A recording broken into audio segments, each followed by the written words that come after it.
Kadde ka lipoota y'embeera y'obudde okuva mu kitongole ky'eggwanga ekivunaanyizibwa ku embeera y'obudde omwanjuzi Agnes Nalukwago. Tusuubira enkuba okutonya mu bitundu ebyo eby'omu bugwanjuba wabula ate ewasigadde akasana kajja kwaka nga bwe kakubakubamu. Olwo olunaku olw'enkya ku makya tusuubira akasana okwaka nga bwe kakubakubamu mu bitundu by'eggwanga ebisinga obungi wabula ate olw'eggulo ebitundu ebyo eby'omu nnyanja Nalubaale ssaako n'ebyo eby'omu bugwanjuba tubisuubira okuba n'ekiddedde. Ebbugumu tulisuubira okutuukira ddala ku Celsius 29 eyo mu kitugumu so nga ate ekibuga ekikulu Kampala tusuubira ebbugumu okutuukira ddala ku Celsius 27 olwo mu nsozi ez'e ebbugumu lijja tuukira ddala ku Celsius 25.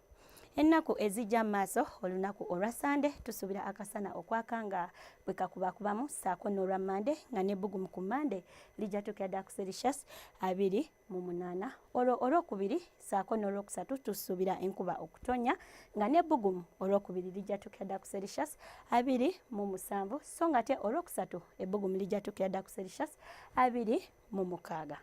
Ebibuga ebirala mu nsi ekibuga nga Nairobi tukisuubira akasana okwaka nga bwe kakubakubamu nga n'ebbugumu lijja tuukira ddala ku Celsius 26 so nga ate mu New Delhi ebbugumu lijja tuukira ddala ku Celsius 40 nga n'akasana kajja kwememula. Sigala ngayo kumira ku UBC, sula bulungi, weeraba.